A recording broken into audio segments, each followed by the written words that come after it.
बात उन दिनों की है जब मैं अपने ऑफिस से घर जा रहा था। दिल्ली के रास्ते और अंधेरी रातें, कोहरा भी हद से ज़्यादा। मैं अभी कुछ ही दूरी पर पहुंचा था कि रास्ते में एक आदमी पड़ा दिखाई दिया। पहले तो मैं घबरा गया, फिर हिम्मत करके उसके पास गया। उसको दमा का दौरा पड़ा था। वो अपनी जेब से कुछ निकालने की कोशिश कर रहा था। मैंने उसकी जेब से इन्हेलर निकालने में मदद की। इन्हेलर को मुंह में पंप करने के कुछ देर बाद वो थोड़ा ठीक हुए और मुझे धन्यवाद कहा।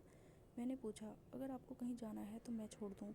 आपकी तबीयत ठीक नहीं है, कहीं दोबारा से दौरा पड़ा तो कौन संभालेगा, या फिर आपको हॉस्पिटल ले चलता हूँ? उस आदमी ने कहा, नहीं, तुम मुझे मेरे घर तक छोड़ दो। मैंने कहा, ठीक है। वो मेरे साथ बाइक पर बैठ गए। कुछ देर में मैं उनको लेकर उनके घर पर पहुंच गया। रास्ते में उनसे बार बार पूछता रहा कि वो ठीक है या नहीं। घर पहुंचते ही उन्होंने मुझे घर के अंदर आने के लिए कहा। अपने परिवार वालों को सारी बात बताई। उनके परिवार वालों ने भी मुझे धन्यवाद कहा। फिर उन्होंने मुझे चाय पिलाई। चाय उनकी बेटी लेकर आई थी। क्या भला की खूबसूरत थी, जो भी देख ले बस देखता ही रह जाए। कसम से खुदा ने बहुत फुर्सत में बनाया होगा। जैसे ही वो मेरी तरफ चाय बढ़ाने के लिए झुकी, नज़ारा देखने लायक था। मन कर रहा था कि अभी पकड़ लूं, पर मजबूर था। अचानक उसके पापा के किसी दोस्त का फ़ोन आ गया। वो फ़ोन पर बातें करने के लिए साथ वाले कमरे में चले गए। मुझे भी मौका मिल गया उनकी बेटी से बात करने का। मैंने उससे पहले उसका नाम पूछा। उसने अपना नाम पूनम बताया। जैसा रूप रंग वैसा नाम, एकदम पूनम का चांद। बातों का सिलसिला चल निकला। मैंने उससे उसका मोबाइल नंबर मांगा तो उसने फ़ौरन अपना नंबर मुझे दे दिया और मैंने भी अपना नंबर उसको दे दिया। उसने पूछा कि आपका नाम क्या है? मैंने कहा, ललित। इतने में उसकी मम्मी ने अंदर से उसको आवाज़ दी। मैंने उसको कहा, मैं तुम्हें कल फ़ोन करूँगा। फिर मैंने अंकल को कहा, अब मुझे चलना चाहिए, बहुत देर हो गई है। फिर मैं वहाँ से चला आया। सारे रास्ते में पूनम के बारे में सोचता रहा कि काश एक बार पूनम मिल जाए तो मैं निहाल हो जाऊँगा। घर पर पहुँचकर खाना खाया और सोने चला गया। लेकिन मेरी आंखों में नींद कहाँ। मुझे तो हर तरफ सिर्फ वही नज़र आ रही थी। खैर, किसी तरह रात कटी। मैं सुबह जल्दी ऑफिस के लिए निकल गया। ऑफिस से मैंने उसको फ़ोन किया। जैसे ही मैंने हेलो कहा, उसने मेरी आवाज़ पहचान ली और कहा, मैं तुम्हारे फ़ोन का इंतज़ार कर रही थी। मुझे पता था कि तुम मुझे आज फ़ोन ज़रूर करोगे। उसने कल जो मैंने उसके पापा की मदद की थी उसके लिए मेरा धन्यवाद किया और कहा कि वो अपने पापा से बहुत प्यार करती है और उनकी जान बचाकर बहुत बड़ा उपकार किया है उन लोगों पे।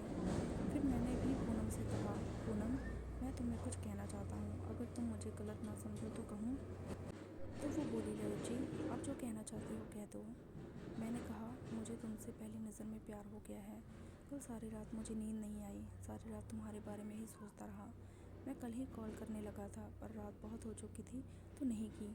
उसने मेरी सच्चाई की कदर करते हुए कहा, ललित, जो हाल तुम्हारा था रात को वही मेरा था। मैं भी सारी रात सो नहीं सकी, बस तुम्हारे बारे में ही सोच रही थी। मुझे भी तुमसे पहली नज़र में प्यार हो गया है। मेरे प्यार को जब उसने कबूल किया तो थोड़ी हिम्मत आई मुझ में, वरना उसको अपने प्यार का इजहार करते वक्त मेरी फट रही थी। लेकिन अब कोई डर नहीं था। दोनों तरफ आग बराबर लगी हुई थी। अब तो रोज़ हम दोनों फ़ोन पर बातें करते और जब भी ऑफिस की छुट्टी होती तो मैं उससे मिलने उसके कॉलेज चला जाता। कभी पिक्चर देखने तो कभी किसी रेस्टोरेंट जाने लगे। रविवार के दिन हम दोनों ने कहीं बाहर घूमने का कार्यक्रम बनाया। उसने घर पे बहाना बना दिया कि आज वो सब दोस्तों साथ मिलकर बाहर घूमने जाने वाली है।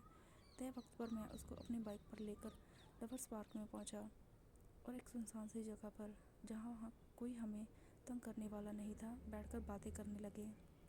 बातों बातों में मैंने उसकी जांघों पर हाथ रख दिया। उसने कोई विरोध नहीं किया, जिससे मेरी हिम्मत बढ़ गई। धीरे धीरे मैंने हाथ फेरना शुरू किया। उसने कोई प्रतिक्रिया नहीं की, जिससे मेरी हिम्मत और बढ़ गई। मैंने उससे पूछा, पूनम, क्या मैं तुम्हें किस कर सकता हूँ? तो उसने मुझे कहा, मुझ पर तुम्हारा पूरा हक है ललित। जिसको प्यार करते हैं उससे इजाज़त की कोई ज़रूरत नहीं। मैं तुम्हें और तुम मुझे प्यार करते हो। अगर तुम्हारा मुझे किस करने का दिल कर रहा है तो कर लो। फिर क्या था। हरी झंडी पाकर मैं खुश हो गया और पूनम को किस करने लगा। मेरा हाथ किसी और दिशा में चला गया। पहले तो वो शांत रही, फिर उसने मुझे रोकते हुए कहा, ललित, यहाँ नहीं। ये जगह सुनसान ज़रूर है पर सुरक्षित नहीं। किसी ऐसी जगह चलो जहाँ पर तुम्हारे और मेरे अलावा कोई और ना हो। तो मैं उसको अपने ऑफिस लेकर चला आया। रविवार होने की वजह से ऑफिस की छुट्टी थी। मेरे कैबिन की चाबी मेरे ही पास थी। ऑफिस जाकर मैंने गार्ड को कहा कि मुझे कुछ ज़रूरी काम है, इसलिए ऑफिस आया हूँ, और अंदर चला गया। पीछे के दरवाजे से पूनम को भी अंदर बुला लिया। अपने कैबिन को अंदर से लॉक कर लिया। फिर पूनम को अपनी बाहों में लेकर किस करने लगा। वो भी पूरी मस्ती में मेरा साथ देने लगी। लगता था कि जैसे मुझसे ज़्यादा वो प्यासी हो। मैंने सब सामान उससे अलग कर दिया। अब वो मेरे सामने खड़ी थी। उसने मुझसे कहा, ललित, तुमने तो मुझसे सब अलग कर दिया, अब क्या खुद से सामान अलग नहीं करोगे क्या? मैंने कहा, अगर तुम खुद करना चाहो तो कर दो। फिर उसने भी सब कपड़े उतार कर बगल में अपने कपड़ों के साथ रख दिए। मैंने अपना कमाल दिखाना शुरू किया तो वो शहर उठी और पागलों की तरह मेरे बालों को नोचने लगी। मैंने उसे आइसक्रीम खाने को दी। वो बहुत मज़े से खा रही थी। कुछ देर बाद उसने कहा, ललित अब बर्दाश्त नहीं होता, बहुत भूख लगी है, कुछ करो। मैंने देरी न करते हुए उसका खाना दिया। वो दर्द से तड़प रही थी। जब उसकी भूख शांत होने लगी तो वो चुपचाप ज़मीन पर लेटी रही। करीब 10 मिनट बाद उसका दर्द कम हो गया। अब मैं और वो पूरे जोश में थे। पूनम ने कहा, चलो अब मैं तुम्हारे काम में मदद करवाती हूँ। वो काम करने में ललित का साथ देने लगी। दोनों मस्ती में काम में लगे हुए थे। वो दोनों ये तक भूल गए कि ऑफिस के बाहर गार्ड खड़ा है। उसको तो पता ही नहीं, पर मुझे बहुत मज़ा आ रहा था कि मस्त काम चल रहा था। पूरा केबिन पूनम की आवाज़ से गूंज रहा था। अब मैं भी अपना काम ख़त्म करने वाला था। उससे मैंने कहा, पूनम मेरा काम ख़त्म होने वाला है। तो उसने कहा, जहाँ से काम शुरू किया वहीं पर ख़त्म करना।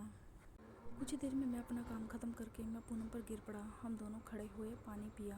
कुछ ही देर में हमने अपना काम फिर से शुरू किया। हम दोनों ही पूरे जोश में थे। अपना काम मस्ती और लगन साथ किया। करीब 5 घंटे हमने काम किया, एक दूसरे को खुश किया और वापस अपने घर चले गए। करीब 2 साल तक जमकर प्यार किया, उसके साथ काम किया और पसीना बहाया। अब उसकी शादी हो चुकी है, लेकिन शादी के बाद भी मैंने उसको कई बार खुश किया।